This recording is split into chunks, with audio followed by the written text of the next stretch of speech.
Você já sentiu que sua vida espiritual precisa de um reset? E se eu te disser que em 7 dias você pode transformar sua conexão com Deus através do jejum e da oração? Imagine dedicar uma semana para fortalecer sua fé, renovar sua mente e experimentar a paz que só Deus pode oferecer. O jejum e a oração são ferramentas poderosas que podem trazer clareza, propósito e um avivamento espiritual profundo. Durante esses 7 dias, você aprenderá a se desligar das distrações, mergulhar na presença de Deus e ouvir sua voz de maneira mais clara. Cada dia será uma oportunidade para restaurar sua intimidade com o Senhor, fortalecer sua fé e sentir a transformação em todas as áreas da sua vida. Está pronto para esse desafio espiritual que pode mudar sua caminhada com Deus? Então, venha dar esse passo e experimente um novo nível de comunhão com o Pai. Assim como o corpo precisa de alimento e exercício para se fortalecer, a alma também necessita de cuidado e dedicação. A Bíblia nos ensina em 1 Coríntios 9, 27. Mas esmurro o meu corpo e o reduzo à escravidão, para que, tendo pregado a outros, eu mesmo não venha a ser desqualificado. A preparação espiritual começa com uma mente focada e um coração aberto. Reserve um momento para meditar, silenciar os ruídos do mundo e ouvir a voz de Deus. Faça uma lista de intenções, colocando diante dele seus sonhos, lutas e gratidão. Lembre-se, tudo posso naquele que me fortalece. Filipenses 4:13. Prepare-se física e espiritualmente, pois a jornada com Deus exige disciplina, mas promete transformação e vitória.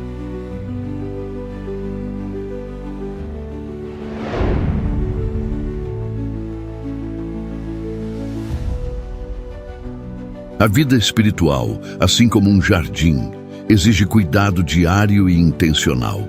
Em Daniel 6:10, a Bíblia nos mostra um modelo de disciplina. O profeta Daniel orava 3 vezes ao dia, mesmo sob ameaça de morte, mantendo sua conexão com Deus como prioridade inegociável. Esse exemplo nos desafia a criar uma rotina sagrada, reservando horários específicos para a oração, leitura da palavra e jejum. A oração é o diálogo que alimenta nossa relação com o Pai. Ao estabelecer momentos fixos para conversar com Ele, seja ao amanhecer, no meio do dia ou ao entardecer, demonstramos que Ele é o centro de nossa existência. 1 Tessalonicenses 5:17. Orem continuamente. A leitura espiritual, por sua vez, é a ferramenta que ilumina nosso caminho. Salmo 119, 105. Tua palavra é lâmpada para os meus pés. Separar tempo para meditar nas Escrituras nos permite ouvir a voz de Deus e discernir sua vontade. Já o jejum parcial, como optar por líquidos durante um período, vai além da abstinência física. É um ato de humildade que nos lembra: nem só de pão viverá o homem, mas de toda palavra que procede da boca de Deus. Mateus 4:4. O jejum nos convida a substituir o alimento do corpo pelo sustento da alma, fortalecendo nossa dependência dele. Ao integrar essas práticas à rotina, você fortalece a fé. A disciplina espiritual gera raízes profundas, capazes de resistir às tempestades. Colossenses 2:7. Renova a mente. A palavra de Deus transforma pensamentos e atitudes. Romanos 12:2. Experimenta a paz. A oração traz serenidade mesmo em meio ao caos. Filipenses 4:7. A paz de Deus guardará seu coração. Desafie-se, comece com pequenos passos. Escolha um horário para orar, leia um versículo ao acordar ou pratique o jejum uma vez por semana. Lembre-se, aquele que começou a boa obra em vocês há de completá-la. Filipenses 1:6. Sua rotina não precisa ser perfeita, mas consistente. Cada momento dedicado a Deus é um tijolo na construção de uma vida cheia do seu propósito. Que sua disciplina diária seja um altar vivo, onde você entrega tempo, esforço e coração, e recebe em troca a graça que transforma. Reflita hoje. Qual pequeno ajuste na sua rotina pode aproximá-lo mais de Deus?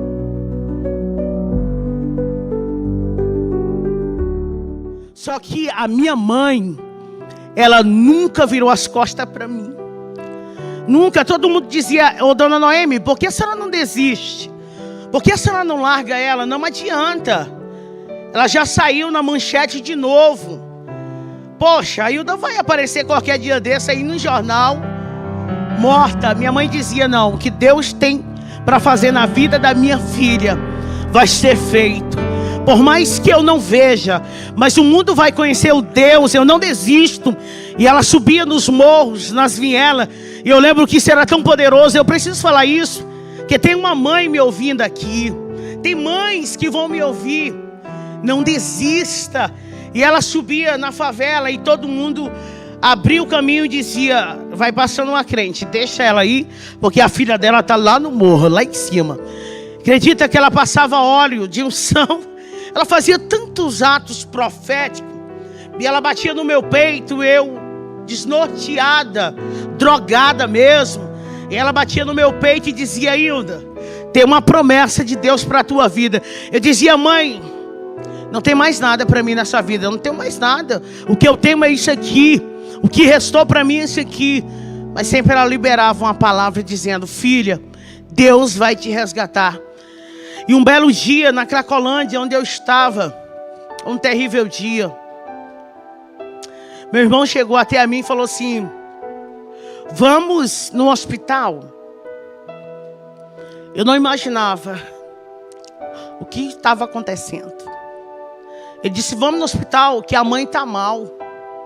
Quando ele falou aquilo, as minhas pernas, elas tremeram, porque a minha base era ela. Porque meu pai não entendeu o que aconteceu, ele não conseguiu compreender. Porque para ele foi doloroso. Ele criou a gente debaixo, sabe, de muita palavra. Com meu pai era sim, sim. Meu pai é um homem direito. Então ele ensinou para a gente comprar e pagar. E agora ele tem uma filha que rouba. Uma filha que tem mais de 27 passagens na delegacia, que saiu no jornal por sequestro várias vezes. Várias vezes teve que sair no jornal: olha o tanto de arma. E os filhos, cadê? Isso para ele não suportou, então ele rejeitou. Então só tinha minha mãe por mim. E quando eu cheguei naquele hospital, ela estava dando seus últimos suspiros. E ela com o aparelho nela, em cima dela. E ela dando os últimos suspiros. Eu lembro que ela virou o rostinho para a minha direção. E com a mão assim, para o meu lado, ela fazia assim. E olha que ela já estava há dias. Ela entrou em coma por 3 vezes. Calma na súbia. Mas ela estava me dando um sinal ali daquele dia. Ela fazia assim com a mão. Ela não conseguia falar, mas ela estava fazendo um sinal. E eu lembro que os aparelhos foram apitando. E os médicos vieram para cima e tentaram fazer. Ela teve parada cardíaca e se foi. E eu perdi a minha ajudadora. E eu perdi a única pessoa que tinha coragem de enfrentar o mundo inteiro. Porque quando alguém dizia não tem jeito, ela dizia tem jeito. Porque o meu Deus, Ele é poderoso. Tem jeito para Hilda. Meus sonhos se acabaram ali. E eu queria um abraço, mas eu não tinha. Eu escutava dentro daquela sala: ela se foi por culpa sua, de tanto desgosto. Eu queria alguém para abraçar, mas eu não tinha.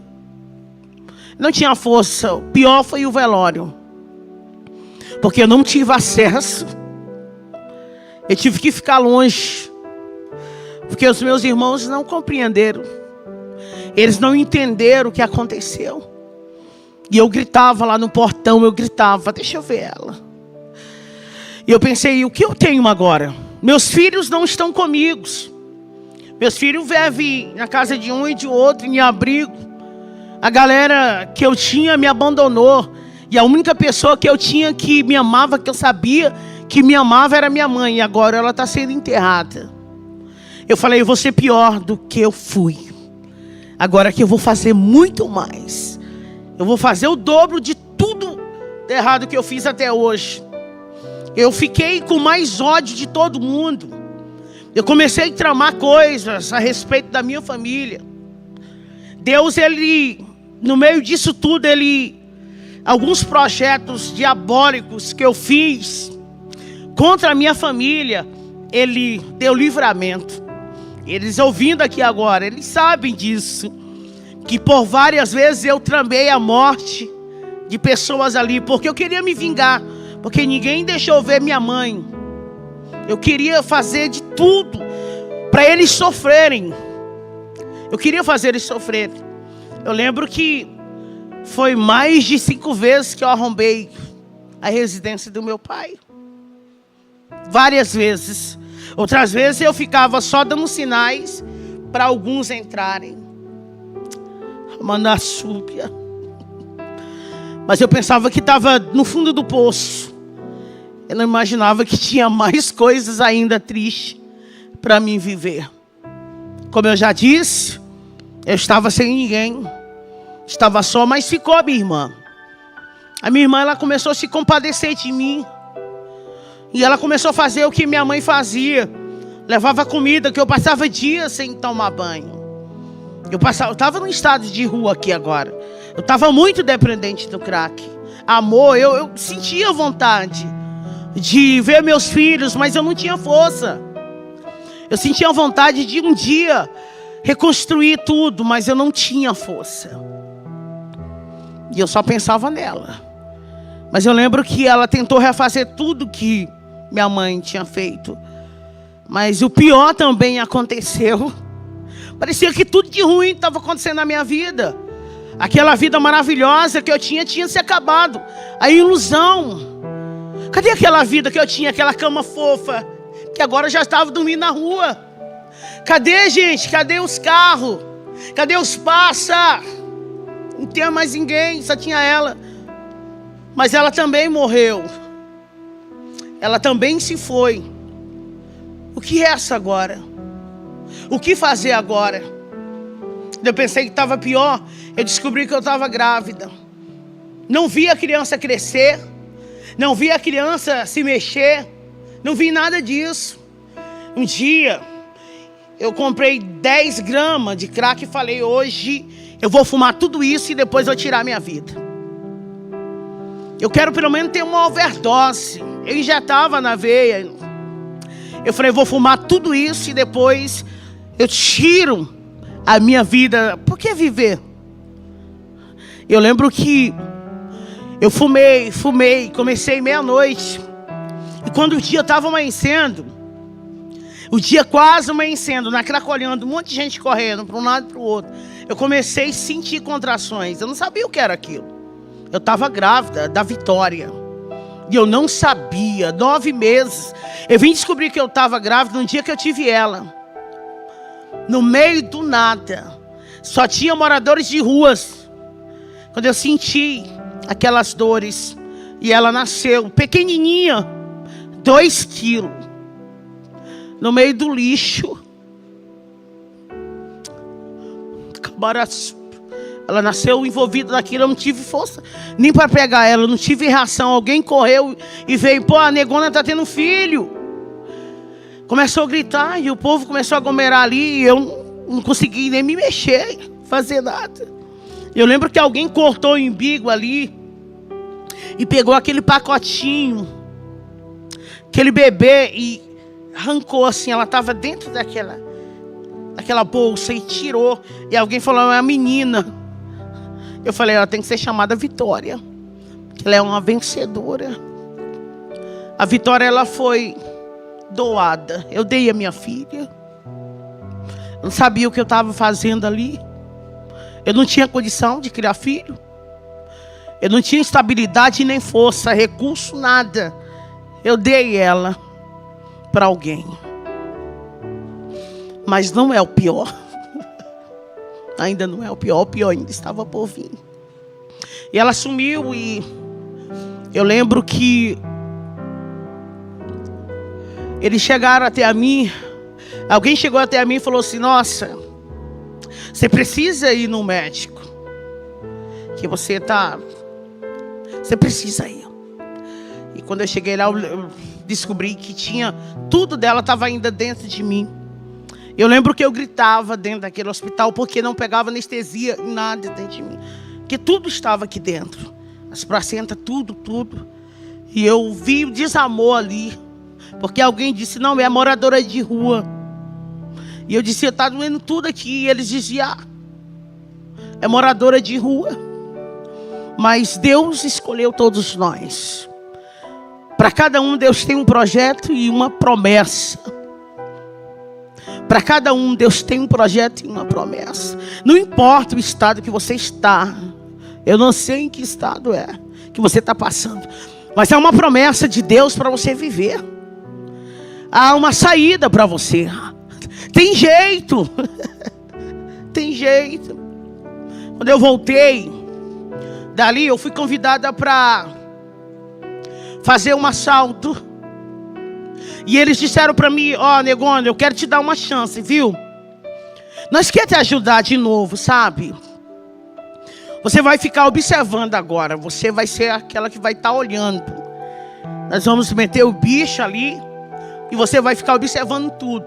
Se sair tudo bem, nós vamos lutar com você e vamos tentar te trazer para a galera. Nós era 9, eu era a única mulher. Eu falei: não, eu só quero uma chance para me provar que eu estou bem. É porque eu estou mal. Isso, eu estava com 45 quilos na época, quando eu estava no estado de rua. Meus filhos, como eu disse, estavam rodando.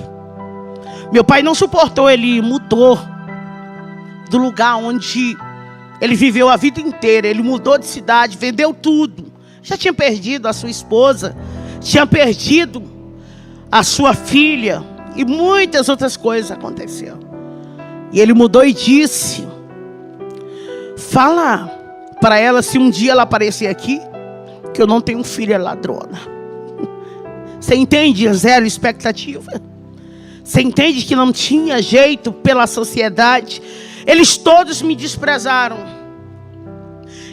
Todos me desprezaram. Então aquela oportunidade eu vi como um engajamento para mim me levantar. Só que não. E a gente foi e o assalto deu certo. E a gente ficou com muita grana. Eu falei: vou dar um passo. E eu lembro que a gente foi para uma casa e a gente foi contar o dinheiro. Na súbia. Só que o diabo, eu não estou te falando, ele tinha projetado tudo. E tinha alguém ali que não era fiel. Tinha alguém ali que não era leal. Tinha alguém que passava informação. E eu lembro que quando a gente estava contando, aquela porta, ela foi arrebentada. E eles entraram com fuzil. E foi muita coisa ali dentro. Não tinha o que fazer. A gente foi pego fraga. Foi fragante. Tinha droga, tinha arma. Nós estávamos contando dinheiro no dia. Ninguém estava com arma no punho ali. Ninguém. Então não teve como reagir. Eles chegaram e prenderam. E eu fui direto para o presídio. O delegado falou para mim assim: Dr. Luiz Antônio, meu amigo hoje, ele disse: é 10 anos, viu? De cadeia. Para você ter ideia, eu não tinha medo, não era de puxar os 10 anos. Era dos acertos de conta dentro do presídio de mulheres. Porque eu tinha feito muita coisa, eu tinha feito muita coisa. E eu sabia que tinha alguns acertos ali. Eu também sabia que tinha gente mais forte lá dentro. Eu lembro que alguém passou o fio e disse: mata ela aí dentro, porque ela quase me matou um dia. Ela bateu tanto em mim, esses meus dentes quase todos foram arrancados, tudo ela. Mata ela para mim na cela. Mata. Mas eu lembro que tinha uma moça chamada Helena dentro da cela, nós era 3.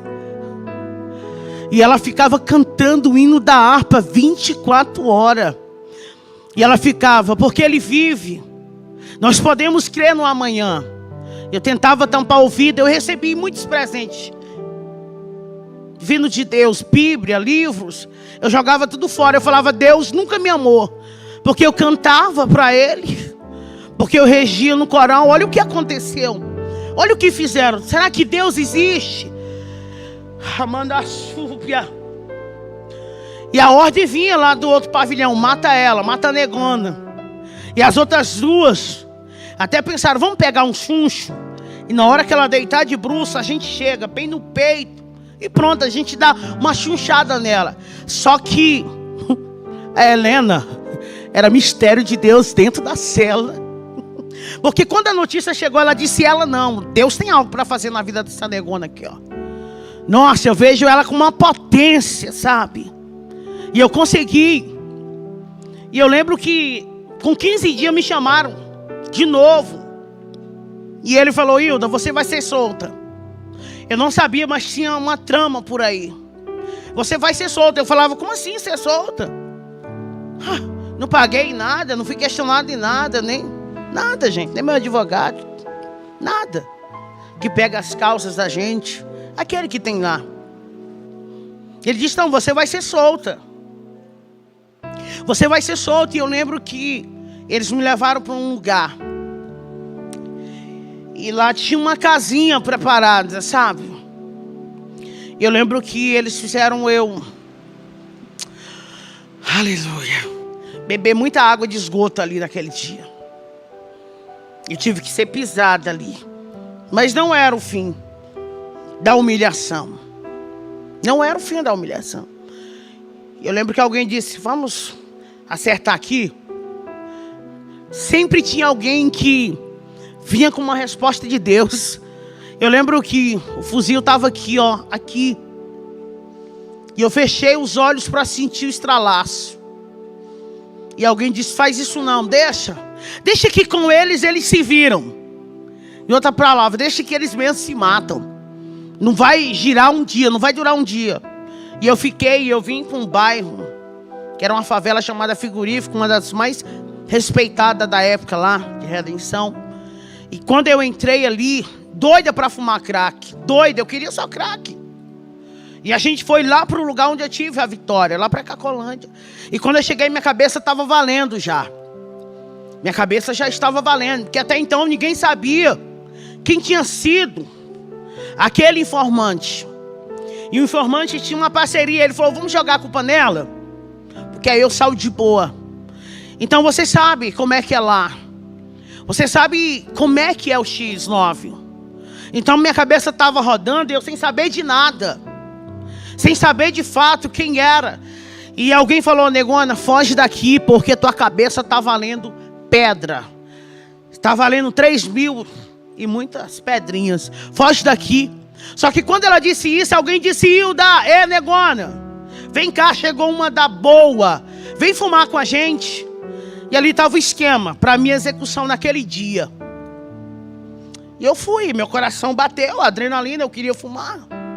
E eu lembro que eu sentei de um lado de uma garota e do lado de outra. E o cara que estava já com o esquema da execução ficou em pé. Porque ele tinha que dar sinal para os caras virem na hora, que eles estavam de moto do outro lado. E ele falou para mim, fuma tua última pedra aí, negona. Eu senti a morte ali. Mas eu não estava nem aí mesmo. Não tinha mais nada. E eu senti ela tão perto de mim. Senti algo frio, tenebroso, mas eu senti também algo diferente ali. E quando eu puxei, liguei o isqueiro e puxei para fumar aquela pedra, ele fez assim.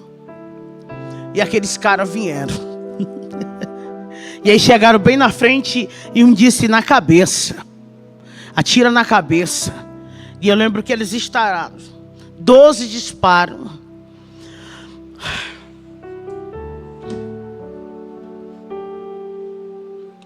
Mas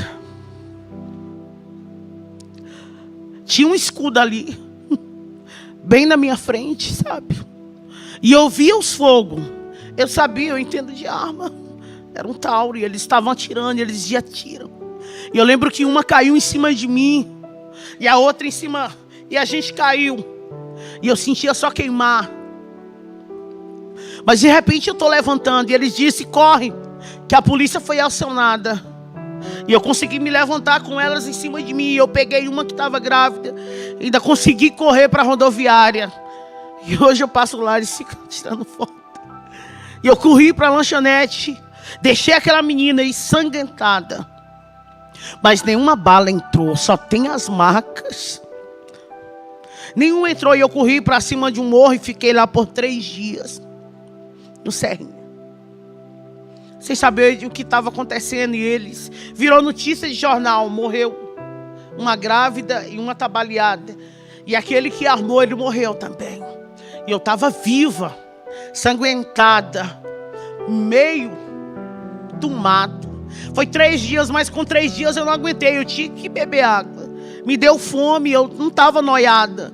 Eu tinha que descer, e eu venho descendo na Otávio Batista Arantes, no setor Serrinha. Eu venho descendo, 9 horas da manhã. Quando vem aquelas irmãs do círculo de oração, elas estavam saindo da igreja. E uma marchou e disse para mim no meio da rua: foi eu que te dei livramento. Manassorirebia Candarábia. Foi eu que cuidei da tua vida. Ei, Deus manda eu te dizer: sai dessa cidade ainda hoje. Foge, porque está tudo preparado. Eu tenho algo preparado, mas hoje Deus disse: você precisa sair. E ela me deu um dinheiro que estava dentro da Bíblia, era R$20, nunca vou esquecer.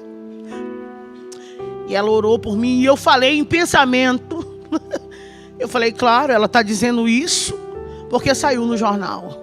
Lógico que eu estou só o sangue, por isso que ela está dizendo sobre morte. E ela disse: por que tu está pensando isso? Sou eu mesmo que estou falando contigo. Eu não vi nada em jornal. E ali eu temi, porque Deus falou sobre o meu pensamento.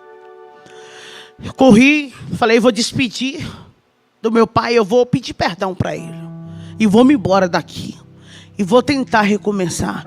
Depois eu volto atrás para pegar eles. Eu preciso, e eu fui. Quando eu cheguei lá, aconteceu aquilo que eu falei há pouco. Ele tinha vendido tudo e tinha ido embora. E a moça fez questão de dizer para mim: seu pai disse, se você morrer hoje, você vai ser enterrada como indigente. Você não tem família. Corri para a saída da cidade. E quando eu olho para trás, tinha 2. Eles conseguiram me alcançar. E eu fui esfaqueada ali. Quando eu acordei, eu estava no regional. Eu passei 30 dias. As minhas pernas, elas foram atingidas. Quase cortaram minha veia. Eu quase fiquei paralítica.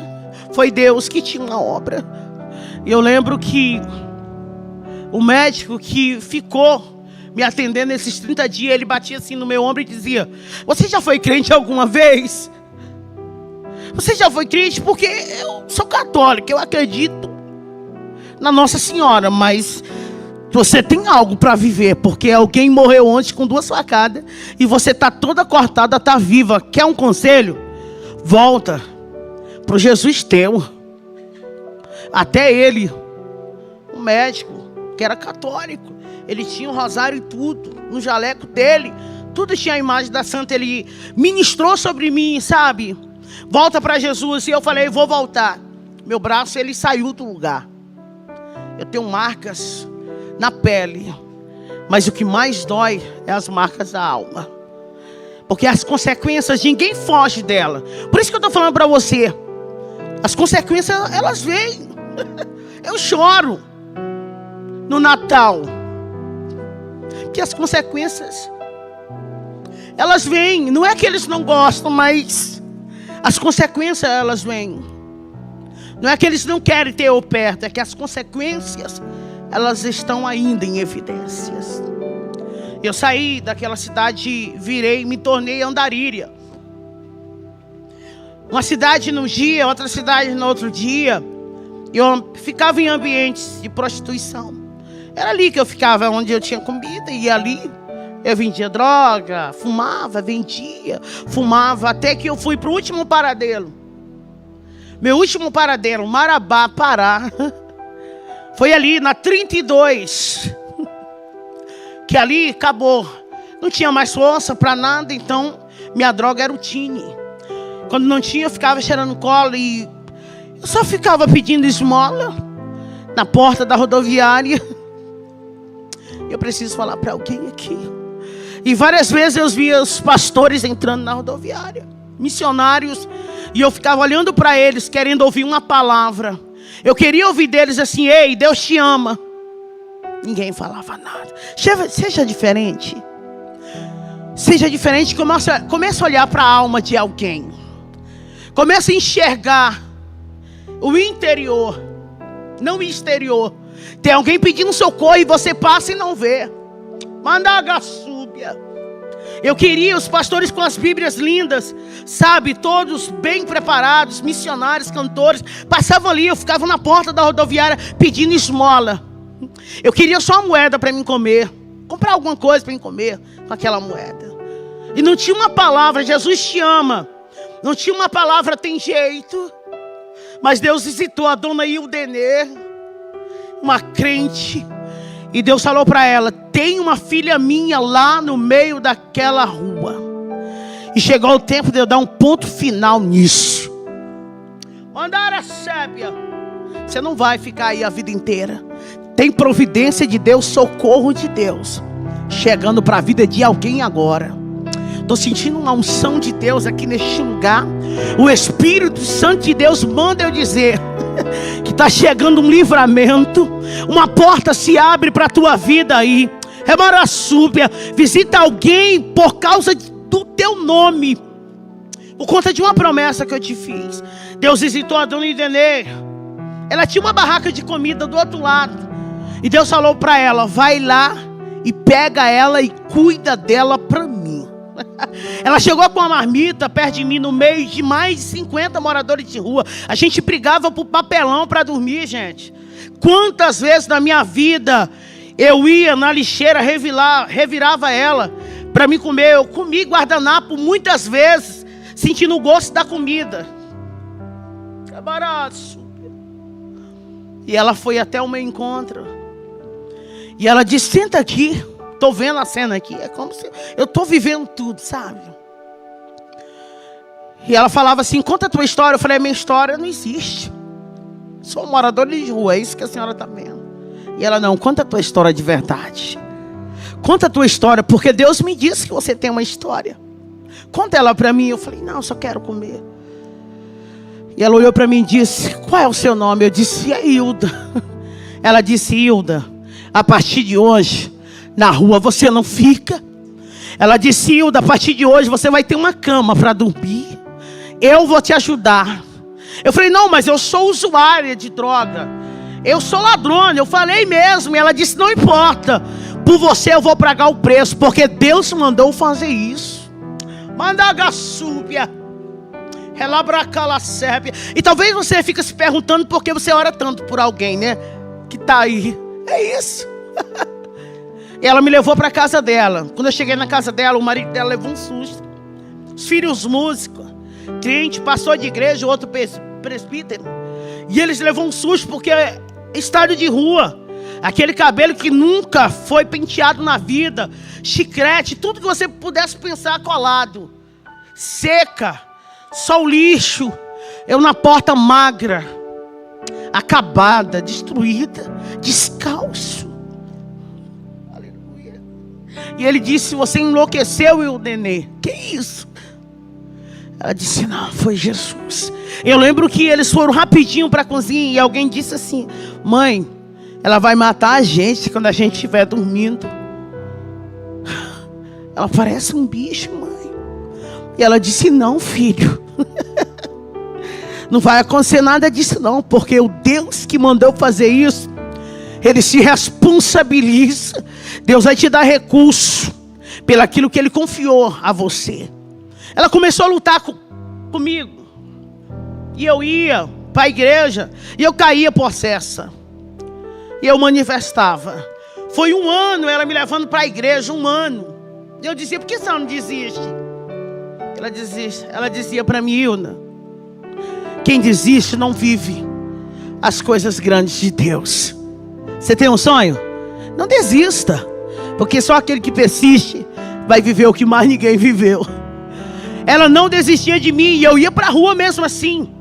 Ela começou a pagar curso para mim. Ela falou, olha, eu vou te transformar em uma cozinheira maravilhosa, uma profissional. Nossa, você vai ser líder de cozinha aí, garota. Você vai ter uma profissão. Porque os meus sonhos tinham se acabado lá com 19 anos. Meu sonho de ser médica que eu tinha lá, com 19 anos eu entreguei ele. Eu comecei a fazer cursos e cursos e cursos. Daqui a pouco não é que eu estava profissional mesmo. E não é que eu me tornei chefe mesmo de cozinha, gente. Eu comecei a liderar pessoas. E eu já estava criando fórmulas, já estava com aparência melhorada. Isso já tinha mais de 2 anos. Sem notícia nenhuma dos meus filhos, nada. Sem saber onde eles estavam, meu pai, nada. Eu estava me erguendo. Mas o crack, eu não conseguia largar o crack. Eu não conseguia. Eu tinha um salário bom ali.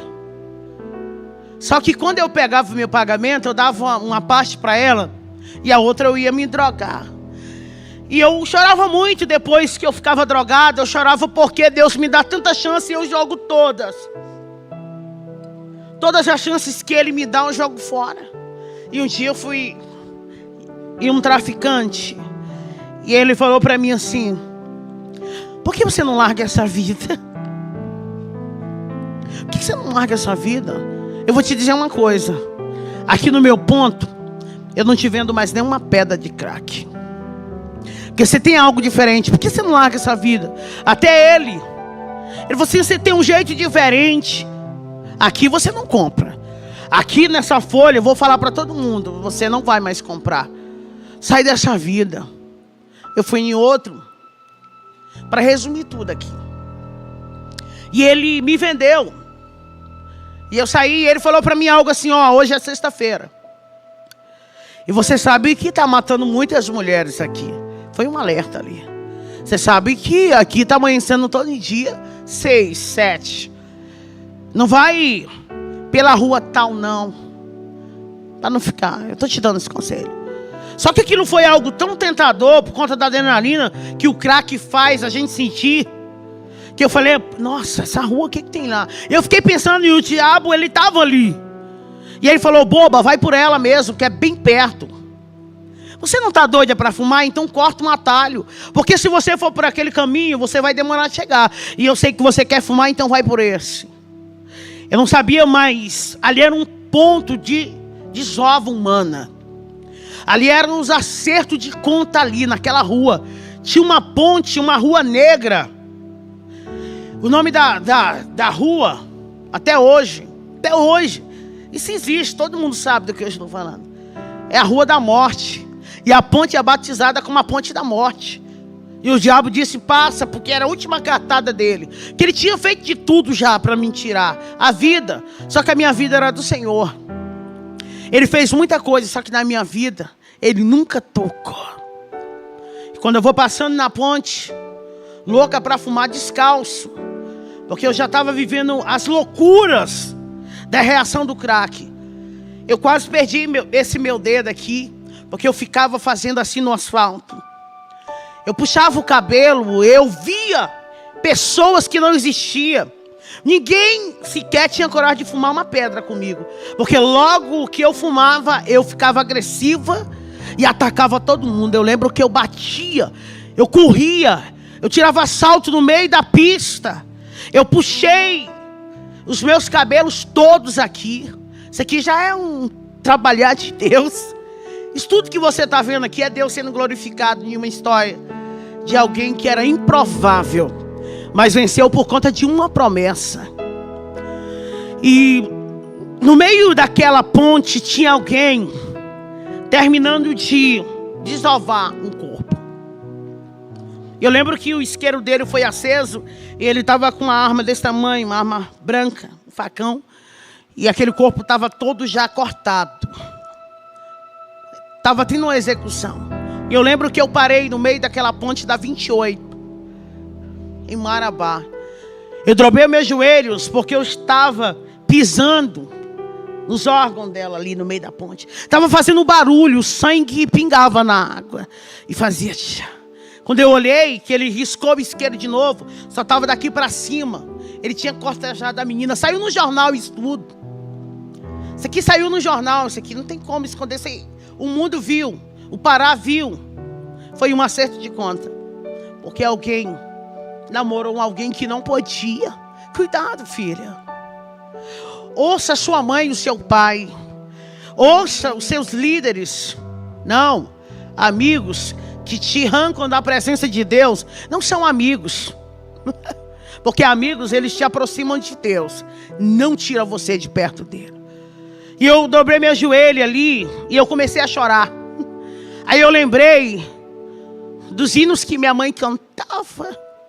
Eu lembrei da gente caminhando num trieirinho na roça, na súbia, indo para uma igrejinha de palha, adorar o Senhor e aprender na escola dominical. Eu comecei a lembrar dos meus filhos. Eu falei, poxa, eu dei uma filha, nem expectativa um dia de ver, de falar para ela assim, pô, sua mãe fez isso, sem consciência. E o Lucas, que tanto sofreu por mim, meu filho mais velho, porque ele tinha que aguentar dos coleguinhas, que a mãe ela era a dona. Aí ele tinha que ouvir dos coleguinhas, ih, filho de peixe, peixinho é, cuidado com ele. E eu lembrei do meu filho, como eu não vou poder abraçar ele e dizer, filho, perdoa a mãe. Como que eu vou olhar para Giovana? Eu queria ter essa oportunidade. Foi um filme ali no meio daquela ponte. Eu lembrei daquela profeta de manhã. Eu lembrei daquele médico. Eu lembrei de tudo. Mas não tinha mais jeito. Estava eu e um corpo e alguém matando. Tinha terminado, perdão, de matar alguém. Não tinha para onde eu sair. Não tinha luz. Não tinha pessoas. Não tinha casa ali perto. E eu falei para Jesus no meio da ponte. Eu sei que o Senhor me deu a oportunidade. Eu queria tanto ali ter abraçado meu pai e falar, pai, perdoa pela vergonha que eu fiz o Senhor passar. Perdoa pelas vezes que eu lhe roubei. Eu queria abraçar e falar para os meus irmãos, eu amo vocês. Eu queria ter feito, mas ali não tinha mais jeito para mim. Eu achava que acabou. Era a última chance. Acabou. Eu lembro que eu aqui com as 3 pedrinhas de caque na mão, eu falei, Deus, me dá uma chance, que eu não vou te desonrar. Aí eu falava, eu dizia, eu sei que você não vai me dar mais, porque tu me deu milhares. Eu fui esfaqueado, eu fui atirado, eu fui baleado, e eu vivi, e eu não olhei para ti. Eu abaixei a cabeça e senti uma presença diferente. E eu falei, é ele. Ele vai só arrancar minha cabeça. E eu ainda fiz assim, eu lembro. Eu fiz assim. E respirei. E falei, Deus, me perdoa. Não deixa eu ir para o inferno. Eu vou morrer aqui. Mas pega a minha alma, em memória de tudo que a minha mãe fez. E eu lembro que uma mão bateu no meu ombro. E eu falei, é ele o assassino. Só que não era. Aquela mão não era daquele homem. Aquela mão era de Cristo. Aquela mão era do Todo-Poderoso. Maracandaraçúbia. E uma voz veio e disse, Hilda, te levanta. Eu fui me levantando. E a voz disse, vira para a direita agora. Aí ele falou comigo, sou eu que te visito aqui. Eu vim para dizer para ti que eu vou mudar tua história hoje. Hilda Monteiro. Ele falou meu nome, Hilda Monteiro. Eu vou devolver tudo que o diabo roubou. Baracalabaçúbia. Ele disse, eu vou devolver teus filhos. Eu vou devolver a dignidade. Eu vou devolver tudo. Vai ser tudo diferente. E eu fui me arrepiando, e eu andando, e eu andando. E aquela voz falando. Eu cheguei desesperado na casa da dona Idenê e falei: dona Idenê, estou indo embora. Ela disse: filho, o que aconteceu? Eu falei: Jesus me encontrou na ponte e ele disse que vai me devolver tudo. Ela: filha, me conta direito. Eu disse: depois eu conto. Beijo, eu lhe amo. Eu preciso caçar minha família, porque Deus falou comigo na ponte. Cheguei no meu patrão, seu Fernando, falei: dá baixa na minha carteira, me dá só o dinheiro da passagem para Canaã dos Carajás. Barabandaçu. E ele olhou para mim, ele sabia que eu era usuária, só que eu era uma ótima profissional. E ele disse: o que aconteceu, filha? Eu posso te ajudar? Você quer um advogado? Você quer ir lá para casa, para minha fazenda? O que foi? Me conta. Eu disse: não é nada do que o senhor está pensando. É porque eu encontrei com Jesus na madrugada na ponte. E ele disse que vai mudar a minha história e eu preciso ir. Cheguei em Canaã dos Carajás, fui na casa da minha tia. Eu tinha passado lá em 2011, só que não foi boa. Minha passagem ali foi horrível. Fui até presa na época, por conta de furtos. E ela tinha vergonha e eu bati no portão dela. Bati no portão e alguém disse: quem está aí? E eu disse: tia, é a Hilda. Abra o portão para mim entrar. Por favor, tia. Eles tinham medo de mim, todos eles. Eu lembro que um dia eu estava com tanta sede. E eu bati em um tio meu que eu amo tanto. E eles não abriram a porta. Porque eles tinham medo. Porque quando eu entrava, devastava tudo que eles tinham. Eu falei: tia, eu mudei. Eu encontrei com Jesus na ponte ontem, a presença dele era tão grande.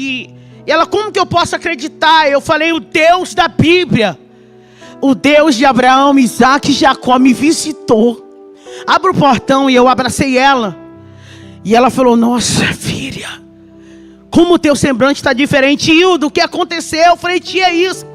A senhora ama a Deus? Ela disse: eu amo. A senhora ama a palavra dele? Ela disse: eu amo. Eu falei: então me dá o endereço do meu pai agora, porque eu sei que a senhora sabe onde ele está. E ela disse: eu não posso fazer isso. Eu falei: mas a senhora disse que ama Deus e ama a palavra. Tia, me dá o endereço do meu pai, por favor. E ela: não, minha filha, eu não posso fazer isso. Eu falei para o Teodoro: eu não posso, porque ele disse que se alguém desse o endereço dele, Hilda, eu não posso fazer isso. Eu disse: tia, por favor, por favor. E ela, chorando, falou: filha, pega o endereço. E eu peguei uma moto e fui para um mototáxi, fui parar lá, naquela rua, naquele endereço. E o dia já estava indo, era quase 5h30. E eu lembro que eu bati na porta da casa. E de repente a janela foi se abrindo. E apareceu um senhorzinho com os cabelos brancos. E ele deu um grito: Lucas, corre e abre a porta, porque a tua mãe está viva. Amara sépia. Jesus já tinha feito tudo por mim. Jesus tinha visitado meu pai, gente. E Deus tinha dito para ele: abraça ela, porque agora uma nova história, Rebanassúbia, eu faço para Hilda Monteiro. E ele me abraçou e disse: filho, o que é meu é teu, a minha casa é tua. Filha, com 1 ano, eu encontrei os meus filhos. Eu achei a Giovana no abrigo. Foi tão lindo que as pessoas se disponibilizaram lá no conselho tutelar para me dar todo o suporte que eu precisava, o recurso para me buscar meus filhos. Quando ela me viu, ela disse: mãe, a senhora veio me buscar. Mãe, a senhora veio me buscar. Eu falei: filha, eu vim te buscar. O estado que ela estava era deplorável. Peguei meu outro filho, o Lucas, a gente já estava tudo junto. E a gente começou a viver tudo que Deus disse que a gente ia viver. E Deus começou a fazer as coisas crescerem. E a minha casa estava bem. E eu comecei a entender o que era propósito e chamada.